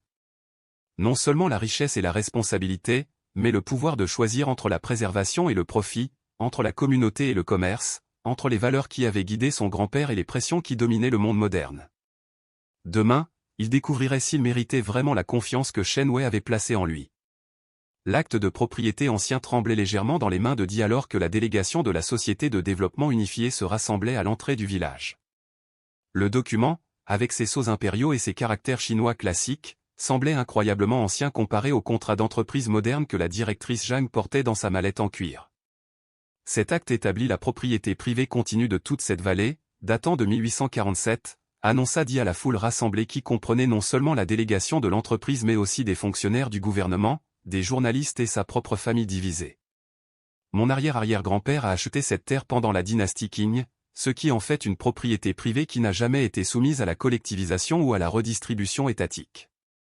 L'expression confiante de la directrice Zhang vacilla alors qu'elle étudiait le document à travers une loupe empruntée à l'atelier de Maître Shen. Les empreintes des sceaux étaient authentiques. Le papier montrait un vieillissement approprié, et la langue était conforme aux concessions de terres impériales de cette époque. Cela ne change rien, dit-elle finalement, bien que sa voix portât moins de certitude qu'auparavant. Les documents historiques peuvent être contestés en justice, et la propriété privée n'empêche pas un développement qui sert l'intérêt public. Mais l'oncle Ming, arrivé ce matin-là avec sa propre équipe d'avocats, s'avança avec une expression que Di n'avait jamais vue auparavant, un mélange de choc et de respect à contre-cœur. L'acte est authentique, admit-il, sa fanfaronnade habituelle remplacée par quelque chose qui aurait pu être de la honte. Père me l'a montré une fois quand j'étais jeune. Je pensais qu'il avait été perdu ou détruit il y a des décennies. L'aveu provoqua des ondes dans la délégation de l'entreprise. Si même Ming reconnaissait la légitimité du document, leur position juridique était devenue beaucoup plus compliquée. Di sentit un regain de confiance alors qu'il poursuivait sa présentation. Mais les droits de propriété ne sont qu'une partie de notre statut juridique. Ranval a été enregistré comme site historique protégé en vertu de la loi sur la préservation du patrimoine culturel, avec un statut approuvé par le Conseil d'État lui-même. Il produisit le certificat qui avait été caché dans la canne de son grand-père, ses sceaux et signatures officielles représentant des années de manœuvres politiques minutieuses que Shen Wei n'avait jamais mentionnées à personne. La professeure Zhang, venue de Pékin pour assister à la confrontation, examina les documents de protection du patrimoine avec l'expertise de quelqu'un qui avait aidé à rédiger la législation pertinente. Cette désignation est incassable, confirma-t-elle. Tout développement dans la zone protégée nécessite non seulement l'approbation locale, mais aussi un examen par l'administration nationale du patrimoine culturel. Le processus prend généralement des années et exige de démontrer que le développement améliore plutôt qu'il ne diminue la valeur culturelle du site. La directrice Zhang perdit enfin son calme. Vous ne pouvez pas préserver une pièce de musée tout en bloquant un développement économique légitime, claqua-t-elle. Cette région a besoin d'emplois et d'infrastructures, pas de fantaisie romantique sur la vie traditionnelle. Ce fut la maîtresse Wang qui répondit, s'avançant avec l'autorité tranquille qui avait fait d'elle une éducatrice si efficace. Voudriez-vous voir à quoi ressemble réellement la vie traditionnelle lorsqu'elle est soutenue par des ressources modernes et une sagesse ancienne ? Ce qui suivit fut une présentation qui transforma la confrontation d'une bataille juridique en une démonstration de possibilités. Le système d'énergie solaire du village, dissimulé dans l'architecture traditionnelle, générait plus d'énergie propre que la communauté n'en consommait. La clinique médicale, logée dans un bâtiment qui semblait vieux de plusieurs siècles, offrait des soins de santé dépassant les normes urbaines, en utilisant à la fois la technologie moderne et les traitements traditionnels.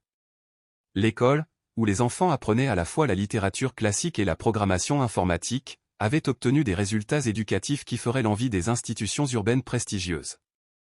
Les ateliers où les artisans créaient des biens vendus dans toute l'Asie généraient des revenus durables tout en préservant des compétences qui disparaissaient ailleurs.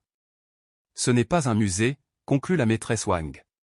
C'est un laboratoire de développement durable qui intègre le meilleur des approches traditionnelles et modernes. Jolet, représentant les jeunes adultes du village, aborda directement les préoccupations concernant les opportunités économiques. Nous ne sommes pas contre le développement, dit-il. Nous sommes pour un développement qui construit la communauté plutôt que de la détruire. Chaque jeune de ce village a des opportunités d'emploi, des ressources éducatives et un avenir qui n'exige pas d'abandonner tout ce que nos familles ont construit. Les journalistes présents commencèrent à poser des questions qui révélaient les implications plus larges de la confrontation. Si Renval pouvait démontrer un développement durable réussi dans une région montagneuse isolée, qu'est-ce que cela signifiait pour des communautés similaires dans toute la Chine? Si les valeurs traditionnelles pouvaient être préservées tout en atteignant la prospérité moderne, pourquoi cette approche n'était-elle pas reproduite ailleurs? Mais ce fut l'arrivée du sous-ministre Chen qui fit pencher la balance de manière décisive. Sa présence signalait que le gouvernement central prenait la situation au sérieux, et ses premiers mots clarifièrent la position du gouvernement. Le Conseil d'État a examiné la documentation fournie par cette communauté, annonça-t-il. Renval représente exactement le type de développement rural durable que nos politiques nationales visent à encourager. Toute tentative de perturber cette communauté contredirait les directives gouvernementales explicites concernant la préservation culturelle et la protection de l'environnement. La directrice Zhang tenta une dernière fois de sauver la position de sa société. Qu'en est-il des droits miniers? Les gisements de terres rares sous cette vallée représentent des ressources nationales stratégiques qui ne peuvent être laissées inexploitées indéfiniment. Di attendait ce moment. Il produisit les études géologiques de la chambre forte de son grand-père ainsi que les évaluations d'impact environnemental qui montraient comment une extraction prudente pouvait être menée sans détruire la communauté au-dessus.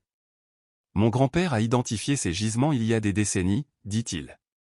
Mais il a également identifié des approches durables d'extraction qui préserveraient à la fois l'environnement et la communauté.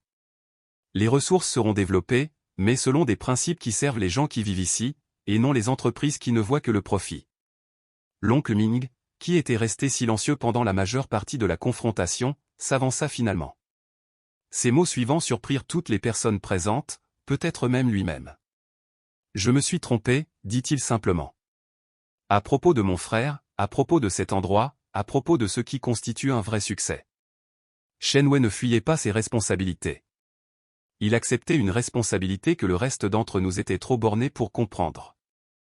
La délégation de l'entreprise commença à rassembler ses documents, reconnaissant que sa position juridique et politique était devenue intenable. Mais la directrice Zhang lança une dernière menace. Ce n'est pas fini, avertit-elle. Il existe d'autres moyens de faire pression sur des communautés isolées, des défis réglementaires, des limitations d'infrastructures, des obstacles bureaucratiques qui peuvent rendre la vie ici impossible même sans développement direct. Ce fut Wu Gang qui répondit, sa voix âgée portant l'autorité de quelqu'un qui avait survécu à de nombreux défis précédents. Jeune femme, de telles menaces révèlent exactement pourquoi des lieux comme celui-ci doivent être protégés. Vous voyez des obstacles là où nous voyons des opportunités de solutions créatives. Vous voyez l'isolement là où nous voyons l'indépendance. Vous voyez des problèmes là où nous voyons les fondations d'un avenir différent. Alors que la délégation de l'entreprise repartait, vaincue mais non détruite, les villageois se rassemblèrent dans la cour centrale où cette confrontation avait commencé. L'acte de propriété et le certificat de protection du patrimoine reposaient sur la table de pierre à côté de l'étang, leur pouvoir juridique désormais établi au-delà de tout doute. Mais Di savait que la victoire juridique n'était que le début. Le vrai travail, bâtir sur les fondations de son grand-père, tout en s'adaptant aux nouveaux défis et opportunités, ne faisait que commencer. Le portrait de famille des premiers jours du village montrait des visages burinés par les vents de la montagne, mais éclairés par l'espoir et la détermination. Shen Wei se tenait au centre, plus jeune que Di ne l'avait jamais imaginé, entouré des premières familles qui avaient rejoint sa vision d'une autre façon de vivre. Alors que l'oncle Ming examinait la photographie, son expression traversa une séquence complexe d'émotions, reconnaissance, regret, et finalement quelque chose qui aurait pu être du soulagement. Je me souviens de quand ça a été pris, dit-il doucement, sa voix dépouillée de la confiance agressive qui avait caractérisé ses interactions précédentes. J'étais censé être sur cette photo. Père m'a invité à visiter, à voir ce qu'il construisait ici, mais j'étais trop fier, trop en colère contre ce que je considérais comme son abandon des obligations familiales. La défaite de l'entreprise avait été décisive, mais elle avait également forcé un règlement familial qui allait plus loin que les intérêts commerciaux. Les enfants de l'oncle Ming et les cousins de Di, Liemei, Wei et Jun étaient arrivés ce matin-là avec des documents qui rompaient le lien de leur père avec la Société de développement unifiée, et renonçaient formellement à toute revendication sur l'héritage de Renval. Nous avons grandi en croyant des choses terribles sur l'arrière-grand-père, expliqua Liemei au conseil du village réuni. Papa nous a dit qu'il était égoïste, irresponsable, un homme qui choisissait des fantaisies personnelles au détriment du devoir familial. Nous n'avons jamais su qu'il avait tenté à plusieurs reprises de renouer avec nous, seulement pour être repoussé à cause des mensonges que papa avait répandus. Ouais, le cousin aîné, avait apporté des documents financiers montrant comment l'oncle Ming avait manipulé les affaires familiales pendant des décennies, se présentant toujours comme le fils responsable tout en sapant la réputation de Shen Wei et en l'isolant des autres membres de la famille. L'héritage aurait dû rassembler notre famille, dit Wei, sa formation d'avocat d'entreprise évidente dans son langage précis. Au lieu de cela, il a révélé à quel point nous nous étions éloignés à cause de tromperies et de malentendus qui n'auraient jamais dû s'envenimer. La réponse de l'oncle Ming surprit tout le monde, y compris ses propres enfants. Au lieu de se défendre ou de chercher des excuses, il demanda la permission de s'adresser directement au village. J'ai passé 30 ans à croire que je protégeais les intérêts de ma famille, dit-il, debout devant la même table de pierre où la confrontation avec l'entreprise s'était déroulée quelques heures plus tôt. Je me suis convaincu que mon frère était un rêveur qui avait abandonné ses responsabilités, et que quelqu'un de pragmatique devait gérer les affaires de la famille. Je vois maintenant que c'est moi qui ai abandonné ce qui comptait vraiment. Sa voix se brisa légèrement alors qu'il continuait. Shen Wei n'a pas fui sa famille. Il a créé une famille plus grande basée sur le choix plutôt que sur le sang, sur des valeurs partagées plutôt que sur l'ADN partagé. Il a réussi quelque chose que j'étais trop aveugle pour reconnaître. Il a construit quelque chose qui a amélioré la vie des gens au lieu de simplement les rendre plus riches. Maître Le, qui était resté diplomatiquement silencieux pendant les confrontations familiales, parla enfin. Votre grand-père a toujours espéré une réconciliation avec sa famille de naissance, dit-il à l'oncle Ming.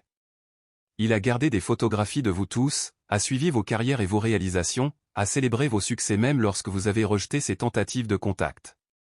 La révélation que Shen Wei avait continué à se soucier des membres de sa famille qu'il avait rejetés fit verser des larmes à plusieurs personnes présentes, y compris aux enfants de l'oncle Ming, qui commencèrent à comprendre la profondeur des blessures que leur père avait infligées aux deux côtés de la division familiale. Mais ce fut la réponse de Di qui définit la signification du moment. Au lieu d'accepter les excuses de son oncle ou de les rejeter, il fit une offre qui reflétait à la fois la sagesse de son grand-père et sa propre compréhension croissante du leadership. Les erreurs sont du passé, dit-il simplement. Ce qui compte maintenant, c'est ce que nous choisissons de faire à l'avenir. Renval existe pour donner aux gens une seconde chance, pour offrir des opportunités de guérison et de croissance. Cela s'applique autant à la famille qu'aux étrangers. Il désigna le village autour d'eux, où le soleil de l'après-midi illuminait les jardins, les ateliers et les maisons où les gens avaient reconstruit leur vie après diverses formes de perte ou de déplacement. Si vous voulez comprendre ce que grand-père a construit ici, passez du temps avec les gens dont il a changé la vie. Apprenez ce que cette communauté représente avant de décider si elle mérite votre soutien ou votre opposition continue. La cérémonie formelle qui suivit parut à la fois ancienne et révolutionnaire. Maître Lou sortit le seau de pierre qui avait attendu si patiemment ce moment, sa surface sculptée polie par des siècles d'usage cérémoniel, mais encore assez nette pour faire des empreintes claires dans la cire rouge. Le sceau ne se transmet pas par héritage, mais par choix, expliqua Maître Le alors que les villageois se rassemblaient dans le cercle traditionnel utilisé pour de telles cérémonies depuis la fondation de Renval. Le village doit choisir d'accepter un nouveau leadership, et le leader doit choisir d'accepter la responsabilité du bien-être du village. L'approbation unanime vint sans débat ni dissidence.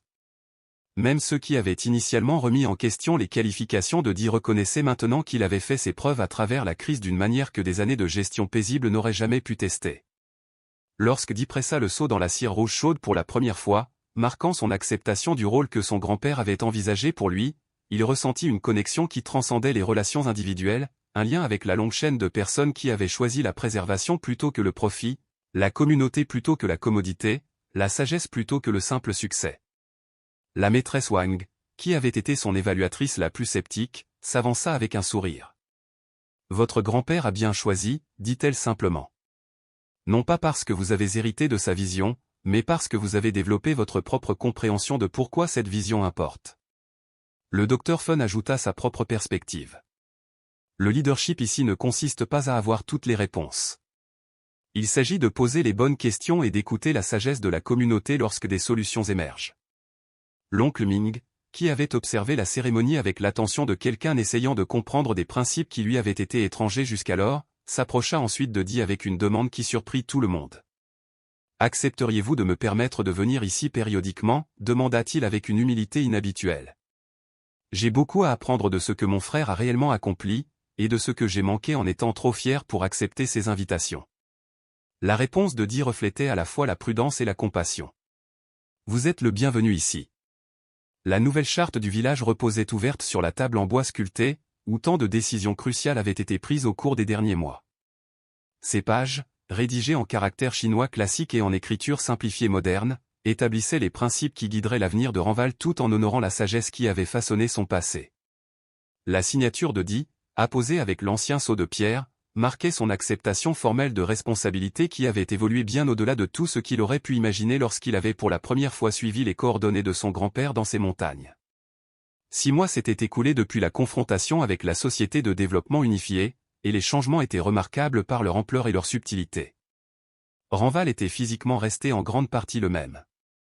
Les jardins en terrasse descendaient toujours les collines. Les maisons traditionnelles courbaient toujours leurs toits vers les anciens sommets, et les rythmes quotidiens de la vie communautaire suivaient toujours des schémas établis au fil de décennies de développement soigné. Mais la relation du village avec le monde extérieur avait été complètement transformée. Ce qui avait été autrefois un sanctuaire caché était maintenant un centre d'excellence reconnu pour le développement durable, accueillant des délégations de fonctionnaires gouvernementaux, de chercheurs universitaires et de leaders communautaires du monde entier qui venaient étudier et apprendre de la vision manifestée de Shen Wei. Les programmes éducatifs s'étaient étendus pour inclure non seulement les enfants locaux, mais aussi de jeunes adultes d'autres communautés montagnardes qui passaient des mois à Renval pour apprendre des techniques d'agriculture durable, d'artisanat traditionnel et de gouvernance communautaire. La maîtresse Wang avait élaboré des programmes d'études qui équilibraient la sagesse ancienne et les connaissances contemporaines, formant des diplômés qui pouvaient retourner dans leur village d'origine en tant qu'agents de changement positif. La clinique médicale du Dr Fan était devenue un centre régional de soins de santé intégrateur, combinant la médecine traditionnelle chinoise avec des techniques de diagnostic et de traitement modernes. Ses recherches sur les bienfaits des modes de vie ruraux traditionnels étaient publiées dans des revues internationales, offrant une validation scientifique pour des approches qui avaient été considérées comme primitives par les établissements médicaux urbains. Les ateliers de Maître Chen avaient évolué pour devenir un centre de formation aux techniques de construction traditionnelles adaptées aux besoins modernes. Des architectes et des ingénieurs venaient des grandes villes pour apprendre comment les méthodes anciennes pouvaient créer des structures à la fois écologiquement durables et profondément belles. Ces apprentis comprenaient désormais des diplômés universitaires qui avaient abandonné des carrières conventionnelles pour maîtriser des compétences qui les reliaient à des siècles de sagesse accumulée. Mais c'est l'expansion du modèle villageois qui représentait l'impact à long terme le plus significatif de l'héritage de Dee. 3 communautés similaires avaient été établies dans d'autres régions montagneuses, chacune adaptée aux conditions et traditions locales, mais suivant les principes fondamentaux que Shen Wei avait lancés à Renval. Le réseau radio qui avait autrefois connecté des alliés en temps de crise coordonnait maintenant un mouvement croissant de communautés engagées à démontrer des alternatives au modèle de développement destructeur. Wu Gang, maintenant âgé de près de 80 ans, mais toujours intellectuellement vif, était devenu l'historien informel de cette expansion. Votre grand-père a planté des graines qui sont maintenant en train de devenir une forêt, dit-il à Dee alors qu'il traversait des jardins où les légumes d'hiver poussaient sous des couvertures protectrices. Il a toujours dit qu'un exemple réussi en inspirerait d'autres. Mais je ne pense pas que même lui ait imaginé à quelle vitesse l'inspiration se propagerait. Les ressources financières qui avaient semblé si accablantes lorsque Dee les avait découvertes pour la première fois à Hong Kong avaient été déployées stratégiquement pour soutenir non seulement la croissance de Renval, mais aussi le développement du réseau plus large. Les gisements de terres rares sous la vallée restaient largement inexploités, leur richesse minérale servant de police d'assurance à long terme plutôt que de source de profit immédiat. Lorsque l'extraction a commencé, elle a suivi des directives soigneusement planifiées qui ont minimisé l'impact environnemental tout en maximisant les bénéfices pour la communauté. L'oncle Ming avait tenu sa promesse de visiter régulièrement, apportant son expertise commerciale pour soutenir l'expansion du village, tout en apprenant des approches du succès qui transcendaient la simple maximisation du profit. Sa transformation avait été progressive mais sincère, passant de quelqu'un qui ne voyait que des opportunités financières à quelqu'un qui comprenait les valeurs plus profondes qui rendaient les communautés durables à travers les générations. J'ai passé 30 ans à construire des entreprises qui rapportaient de l'argent mais ne créaient pas de valeur durable, réfléchit-il lors d'une de ses visites. Shen Wei a construit quelque chose qui crée de la valeur d'une manière que j'apprends encore à mesurer. Ses enfants étaient devenus des partisans actifs du modèle Renval, utilisant leurs connexions urbaines et leurs compétences professionnelles pour établir des réseaux qui soutenaient les communautés traditionnelles dans toute la région. Liemé avait réalisé un documentaire sur le village qui avait remporté des prix nationaux et inspiré des politiques gouvernementales soutenant la préservation culturelle. Wei avait créé une fondation juridique qui aidait d'autres communautés à obtenir des protections historiques. Jun avait reporté ses études supérieures pour passer 2 ans à apprendre l'artisanat traditionnel et les techniques d'agriculture durable. Le développement le plus inattendu avait été la relation de Di avec la maîtresse Wang, qui avait évolué d'une collaboration professionnelle à un partenariat personnel. Leur cours avait suivi le rythme mesuré du village, construite sur des valeurs partagées et un respect mutuel plutôt que sur une passion romantique. Bien que l'affection ait grandi régulièrement alors qu'ils travaillaient ensemble pour guider l'expansion de Ranval, leur cérémonie de mariage, tenue lors du festival de plantation printanière, avait combiné des rituels traditionnels avec des innovations personnelles qui reflétaient à la fois les coutumes anciennes et la compréhension contemporaine. Tout le village avait participé, ainsi que des visiteurs des communautés sœurs et des membres de la famille venus de villes de toute la Chine pour assister à la célébration. Le mariage ici ne concerne pas seulement 2 individus, avait expliqué Maître Lou pendant la cérémonie. Il s'agit de renforcer les liens qui unissent toute la communauté, en veillant à ce que le leadership se poursuive au fil des générations. L'influence de la maîtresse Wang sur le développement du village avait été profonde. Ces innovations éducatives avaient attiré l'attention du ministère de l'Éducation, menant à des programmes pilotes qui intégraient les connaissances écologiques traditionnelles dans les programmes d'études standards.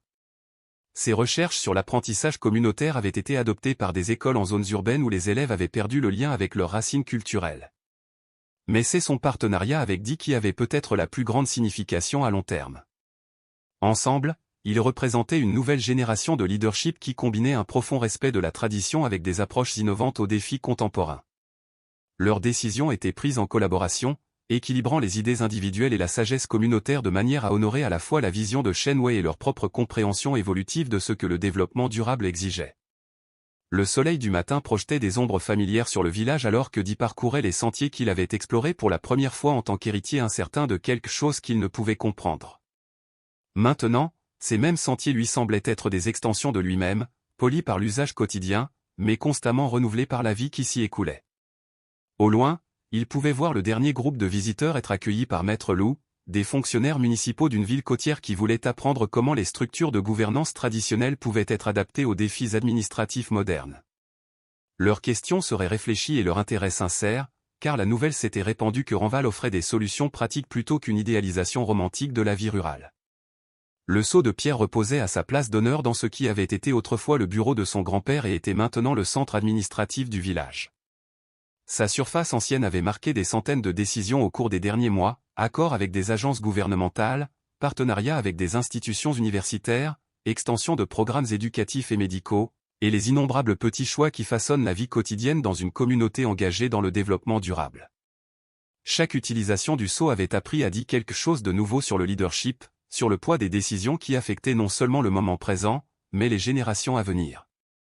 Le journal de son grand-père, désormais complété par les propres registres détaillés de Di, offrait un récit continu de la façon dont une vision pouvait être transformée en réalité grâce à un travail patient et un engagement inébranlable envers des principes qui transcendaient l'ambition individuelle. Alors qu'il se préparait pour une autre journée de réunion, de décision et de résolution collaborative de problèmes, Di réfléchissait à la transformation qu'il avait menée des chantiers de construction de Shanghai à la direction d'un mouvement qui redéfinissait la façon dont la Chine abordait le développement rural et la préservation culturelle. Les billets de $2 de son héritage original étaient encadrés sur le mur de son bureau, un rappel que les plus grands trésors sont souvent ceux que d'autres considèrent comme sans valeur. Au-dessous d'eux pendait la photographie de son grand-père avec les familles fondatrices du village, leurs visages rayonnant d'espoir et de détermination qui avaient été confirmés par des décennies de construction communautaire réussie. Mais c'est le nouvel ajout au mur qui captait toute l'étendue de ce qui avait été accompli. Une carte montrant les emplacements des communautés à travers la Chine qui suivait le modèle Ranval, chacune marquée d'un petit symbole représentant un autre endroit où la sagesse ancienne était combinée aux connaissances contemporaines pour créer des alternatives au modèle de développement destructeur. Debout à sa fenêtre, surplombant les jardins en terrasse, où des enfants jouaient entre les rangées plantées, Di comprit enfin que son héritage n'avait jamais été une question d'argent ou de terre. Il s'agissait de l'opportunité de prouver qu'une autre façon de vivre était possible, que les communautés pouvaient prospérer sans détruire ce qui les rendait uniques, et que la sagesse accumulée au fil des siècles ne devait pas être sacrifiée aux exigences d'un monde en rapide évolution. Les rires moqueurs qu'il avait endurés à Shanghai semblaient des échos d'une autre vie. L'homme qui avait été plaint pour ses vêtements simples et ses mains calleuses était devenu le gardien de ressources qui transformait la façon dont une nation entière envisageait le développement et la préservation.